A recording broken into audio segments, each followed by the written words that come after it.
Hola, ¿qué tal estáis?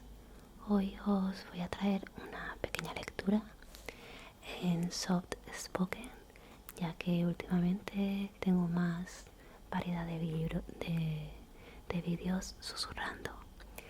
Así que vamos a hacer una pequeña mezclita, aunque sobre todo en soft spoken, sobre este libro que se llama La felicidad flexible. Es de una autora que se llama Jenny Moix, que es psicóloga. Este libro me lo leí hace bastante tiempo, me lo recomendaron y lo cierto es que te abre mucho los ojos a la realidad.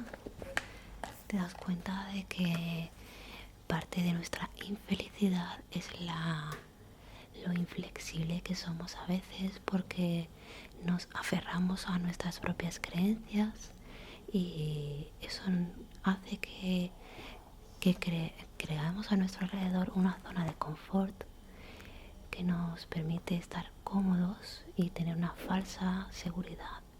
Y cuando algo cambia, sucede algún acontecimiento de cambio en nuestra vida, y no estamos acostumbrados a esto, pues nos sentimos que nos tambaleamos y se nos desmorona un poco nuestro mundo. Y eso es en gran parte por la inflexión mental que tenemos a veces. Entonces voy a leeros un poquito sobre este libro que me parece tan interesante. Y bueno, y así pues nos relajamos para dormir, ¿vale? Bien, empezamos.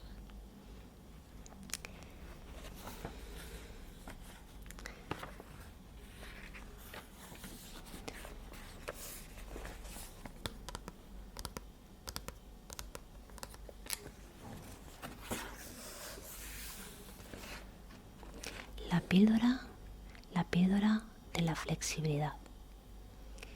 Si se sintetizara una píldora que, con solo tomarla, nos hiciera ser conscientes de que no tenemos la razón en muchos temas, de que estamos equivocados en diversos asuntos de nuestra vida, ¿la compraríamos? Pocos valientes lo harían, porque el hecho de renunciar a nuestras justificaciones resulta extremadamente difícil. Pues bien, deberíamos ingerirla porque solo podemos renovarnos, progresar, mejorar, es decir, disfrutar de la felicidad si somos capaces de romper algunos de nuestros esquemas. Si consiguiéramos acabar con nuestros rígidos enfoques, lograríamos flexibilizarnos y de esta forma todo tomaría otro cariz. La vida se presentaría ante nosotros como algo más sencillo, más cómodo, y la saborearíamos con más intensidad. Los psicólogos sabemos bien que cuando alguien acude a la consulta, por lo general, lo hace porque está sufriendo y necesita ayuda para eliminar esa pesadumbre. Nuestra experiencia nos muestra que muchas de esas personas también desean con todas sus fuerzas que les confirmemos que su sufrimiento es consecuencia de lo que han vivido y lo que están viviendo. Esto es, ansían que les aseguremos que son personas normales y que tienen razón por encontrarse tal y como se encuentran. De forma más o menos directa sugieren constantemente que su vida es muy difícil y que su estado de ánimo es el resultado directo de la pesadilla que viven y que no existe otra manera de afrontar la totalidad de sus desdichas que la suya. Pocas vidas son fáciles y por lo común los motivos de angustia que describen los pacientes no son baladíes.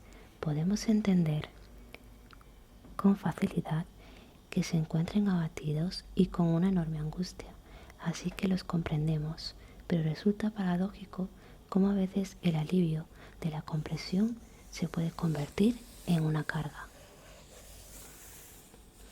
El bálsamo de la comprensión es una droga dura, tanto que a menudo preferimos que nos comprendan y nos den la razón a que nos sugieran que la situación que estamos viviendo la podríamos ver y afrontar de una manera diferente. Hay personas que se sienten que esta sugerencia es casi como un insulto, como si les insinuara que les falta inteligencia por no haber abordado su problema de otro modo. Así preferimos muchas veces tener la razón, pensar que nuestro sufrimiento se encuentra totalmente justificado, antes que flexibilizar nuestra rigidez y admitir que quizás seríamos más felices si miráramos y encaráramos la situación de manera distinta. Exagerando, sería como si en una mano nos ofrecieran tener la razón y en otra la felicidad, y escogiéramos la razón. Las terapias psicológicas no siempre son efectivas. Y para los psicólogos una pregunta clave es: ¿por qué algunas personas muestran con ellas una mejoría tan apabullante, mientras otras no consiguen ningún beneficio? Contestar esta cuestión no es tarea fácil. Podríamos formular infinitud de hipótesis. Probablemente la efectividad de la terapia se deba a muchos factores, pero sin duda un aspecto esencial es la flexibilidad para el paciente. Para aquellas personas que se atrincheran detrás de su punto de vista, será imposible lograr que cambien la lente con la que observan sus problemas y, por tanto, que consigan disimular su sufrimiento. En cambio, cuando los pacientes empiezan a flexibilizar su mirada, el camino se allana de repente y los cambios se convierten en realidades palpables. Este libro trata de este elemento clave, de tomarnos esa píldora y darnos cuenta de que podemos mirar y afrontar la vida de múltiples maneras, de abandonar algunos de nuestras rígidas y dañinas creencias para poder sentirnos más cómodos. Las páginas que siguen perseguirán identificar y flexibilizar nuestras creencias. Con su lectura, no todas las personas conseguirán lo mismo. Habrá lectores que lograrán una mirada más amplia, una liberación reveladora, mientras otros seguirán pensando que su punto de vista es la única forma de ver la vida. Si partimos de una flexibilidad inicial, será posible ampliarla. Si no disponemos de flexibilidad alguna, imposible conseguirla. Así que, si se reconoce como alguien sumamente rígido, mejor que no lea este libro, podría perder el tiempo.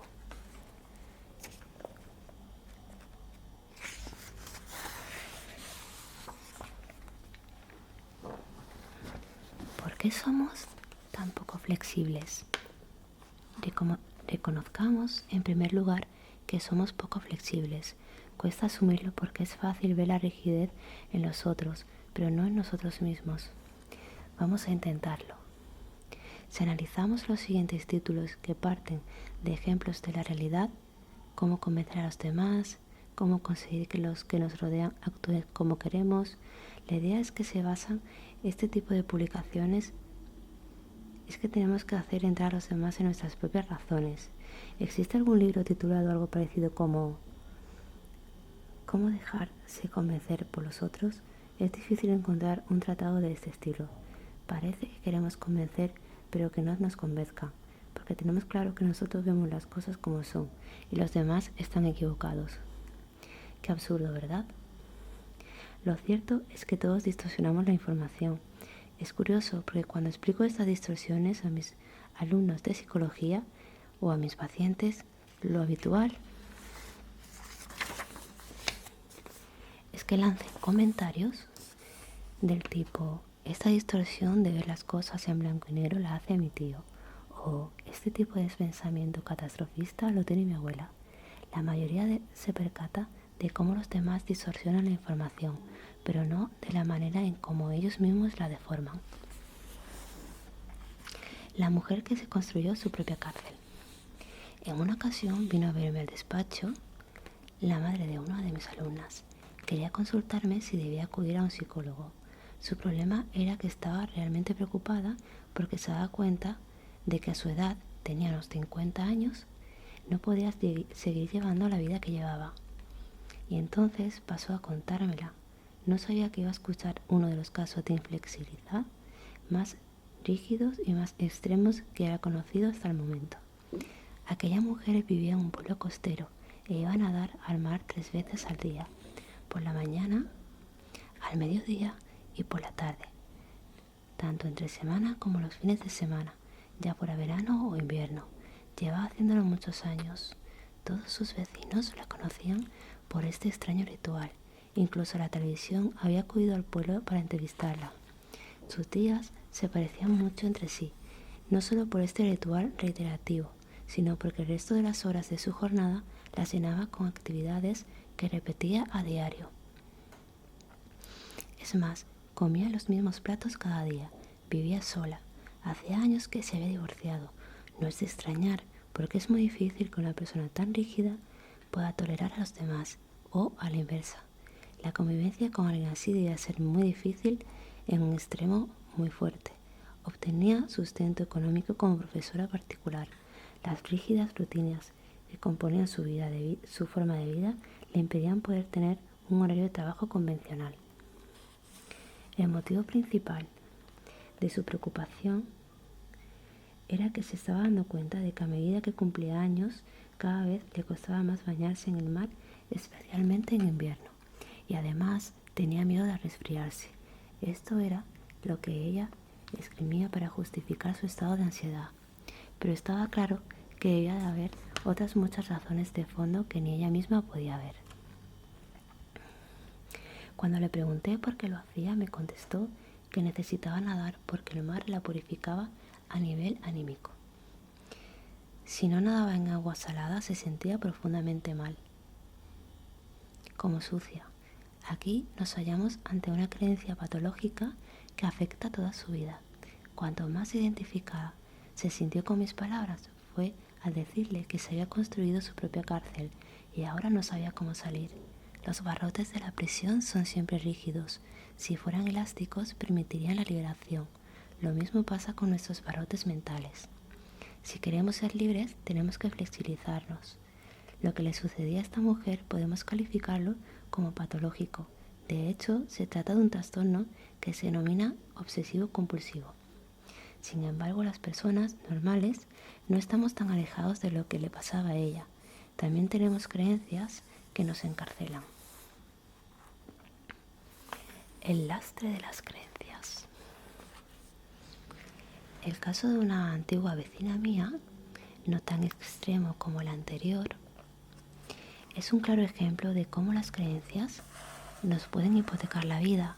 Se trata de una mujer que, como la mayoría, llevaba a su casa, se encargaba de sus hijos y trabajaba de enfermera. Estaba especialmente preocupada por la comida sana. Según ella, los mejores huevos los vendían en cierta tienda del mercado. Las legumbres debían comprarse en establecimientos a las afueras de la ciudad. De ese modo, cada uno de los productos que componían su menú los tenía que comprar en diferentes establecimientos, con lo cual vivía en un estrés constante, porque a todos los trajines típicos de las mujeres con hijos que trabajamos debía añadir el de su ritual de compra. Consumía un tiempo exagerado comprando. Cuando me lo explicó, me pareció que había caído en una trampa. Supuestamente estaba muy preocupada por la salud y de ahí su obsesión por la comida sana. Sin embargo, el estrés que ello le producía quizás acabaría por quitársela. De hecho, en la actualidad se encuentra bastante enferma. Nuestras creencias, sean cual sean, si son muy rígidas, pueden llegar a estrangularnos. Solo si conocemos la naturaleza de nuestra inflexibilidad, seremos capaces de superarla. La televisión inflexible. Una muestra más de nuestra inflexibilidad nos las ofrecen a diario las televisiones. Gran parte de los programas se basan en el cotilleo, un tipo de prensa rosa corrosiva, pues no se trata solo de informar sobre la vida de los famosos, sino de juzgarlos. Una serie de invitados disertan sobre algún episodio de la vida del personaje popular. Los comentarios no suelen ser neutros, sino juicios tajantes. Los jueces poseen unas creencias y valores de los que parecen estar muy orgullosos, porque obviamente, según ellos, son los únicos correctos, y utilizan el comportamiento del famoso para exhibirlos. Cada crítica despiadada es una forma de mostrar cómo la conducta del personaje en cuestión es incorrecta porque no encaja en sus correctos esquemas de la realidad. La persona analizada, en su opinión, actúa mal. o mejor dicho, no se comporta según sus parámetros. Es como si disfrutaran criticando, porque es una forma de ir demostrándose entre ellos mismos y a los demás los sólidos y certeros que son sus propios esquemas, que por algo los han elegido como tertulianos. Los comentaristas incluso gritan cuando disparan sus juicios. El volumen de sus gritos es proporcional a la rigidez de sus esquemas. Yo estoy completamente de acuerdo con esto. De hecho, hay un programa en Telecinco, lo que sí hay de aquí de España, que sabréis seguro cuál es, que me parece brutalmente tóxico. Y es de este estilo, vaya. Y lo peor es que estos programas gustan. Correcto, mi madre se lo traga todos los días, vaya. El público que los mira sentado en su sofá, desde su privacidad, en realidad actúa igual que los jueces, juzga al famoso y al mismo tiempo se enorgullece de sus propios esquemas, mientras comprueba lo acertadas que son sus concepciones, las va solidificando. Si nos gustan estos programas es, entre otras cosas, porque nos encanta el proceso de solidificación de nuestras creencias y valores. Todos somos mucho más rígidos de lo que pensamos. Nuestra rigidez nace de la necesidad de cuadricular el mundo. Es cierto. Si no tuviéramos esquemas, no podríamos funcionar. ¿Qué nos guiaría? ¿Cómo tomaríamos decisiones? Necesitamos entender el mundo y la vida. Disponer de una especie de guía que podamos seguir. Precisamos ver que todo sigue unas reglas, que existe una lógica interna, que todo tiene un sentido, que las cosas no pasan porque sí. Por eso, en las películas, en las novelas, todo encaja. Los guionistas y escritores, como humanos que son, construyen un mundo ordenado, donde todo puede explicarse. Así los detalles que van apareciendo mientras se desarrolla el argumento a menudo explican el final. No suele haber cabos sueltos, todo está ahí por algo. Nos van narrando los hechos para que todo cuadre en el último instante. Si, por ejemplo, el protagonista se olvida del móvil en el coche,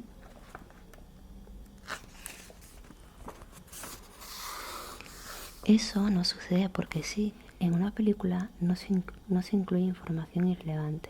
Toda se ofrece por algún motivo. Por ello, cualquier pequeño suceso del film nos puede ayudar a intuir el final. En la vida real hacemos lo mismo. Si, por ejemplo, una amiga nos cuenta que hoy su marido ha llegado tarde por la noche y la semana que viene nos explica que están enfadados, de forma automática ligamos estos dos sucesos. Pensamos que su discusión debe tener algo que ver con el hecho de que su pareja llegó a las tantas. Y nuestro cerebro puede ir más allá y quizás complete el guión. Claro, él llega tarde porque en realidad le es infiel y ahora ella empieza a sospecharlo y por eso están enfurecidos. Es decir, actuamos como si estuviéramos ante una película atando cabos. Pero la vida no es una novela. No conocemos los determinantes de las conductas porque son múltiples los factores que las desencadenan y muchos de ellos son inconscientes. A pesar de esto, no podemos evitar montarnos nuestra propia película intentando encajar los detalles inconexos que conocemos y actuamos así porque necesitamos un orden. Precisamos vivir en un mundo que se entienda. Es tan imperioso el afán de nuestro cerebro por darle un sentido a todo lo que nos sucede y a lo que ocurre en nuestro entorno que incluso lo hace cuando soñamos. He aquí un ejemplo, un sueño extraído del cuaderno onírico de Alfred Maury, erudito e historiador del siglo XIX y profundo investigador de los sueños. Sueño con el terror. Revolución Francesa. Asisto a escenas de masacre. Comparezco ante el tribunal revolucionario. Veo a Robespierre, Marat, Forsyth, Tinville. Discuto con ellos. Soy juzgado y condenado a muerte. Me conducen en una carreta a la plaza de la Revolución, donde se ha reunido una gran muchedumbre. Subo al cadalso. El verdugo me ata a la plancha fatal. Me fija la cabeza, hace descender la cuchilla y siento un golpe al mismo tiempo que mi cabeza se separa del tronco. Me despierto presa de la más viva angustia y noto sobre mi cuello la varilla de la cortina de mi alcoba. A nosotros nos habrá pasado alguna vez algo similar. Por ejemplo, suena el despertador. En ese momento tenemos un sueño en el que escuchamos el sonido de un teléfono. En un momento nuestro cerebro es capaz de construir una historia que encaja a la perfección para darle sentido a un hecho puntual, como la varilla de la cortina que le cayó encima a Maury y el sonido de nuestro despertador. Nuestro cerebro es un gran fabricante de historias con sentido. Lo malo es que nos las creemos. El sacerdote de la aldea era distraído en sus oraciones por los niños que jugaban junto a su ventana. Para librarse de ellos les gritó: «Hay un terrible monstruo ahí, río abajo. Id corriendo hacia allá y podréis ver cómo echa fuego por la nariz». Al poco tiempo todo el mundo en la aldea había oído hablar de la monstruosa aparición y corría hacia el río. Cuando el sacerdote lo vio, se unió a la muchedumbre, mientras se dirigía desollando hacia el río, que se encontraba 4 millas más abajo. Iba pensando: la verdad es que yo he inventado la historia, pero quién sabe si será cierta. En este caso, el sacerdote se inventa una historia que posteriormente se cree, y nosotros en el fondo hacemos lo mismo. La pareidolia es una ilusión que consiste en percibir un estímulo sin sentido o ambiguo como algo definido. Las personas no nos resignamos al caos, tratamos de buscarle sentido. Nuestra necesidad intrínseca de buscarlo a todo un sentido nos lleva a cuadricular el mundo, a meterlo todo en cajones fácilmente manejables. La complejidad que nos rodea la simplificamos para entenderla. La gran trampa es que más tarde creemos que nuestra simplificación es la realidad misma. Las facultades universitarias son un ejemplo claro de nuestras divisiones del mundo. Existe una facultad de psicología y otra distinta de medicina. Como responsable de esta división se puede señalar a Descartes por su dualismo mente-cuerpo. El hecho es que esta parcelación, la existencia de estas dos facultades, nos lleva a seguir viendo al hombre desde esta perspectiva dualista. Vemos los problemas orgánicos por un lado y los psicológicos por otro, cuando en realidad no existe una clara línea divisoria.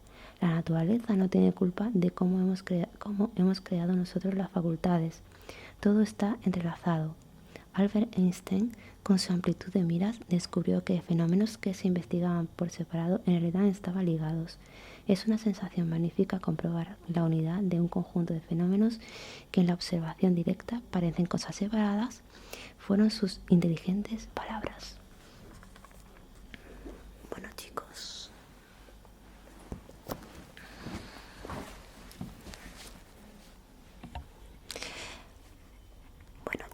hemos leído un poquito este libro, que es bastante interesante porque nos hace darnos cuenta que a veces encasillamos todo nuestra vida, nuestros pensamientos, nuestros juicios, nuestros valores en un cuadrado inamovible, cuando es una falsa seguridad que nos produce esa zona de confort en la cual nos gusta sentirnos acogidos.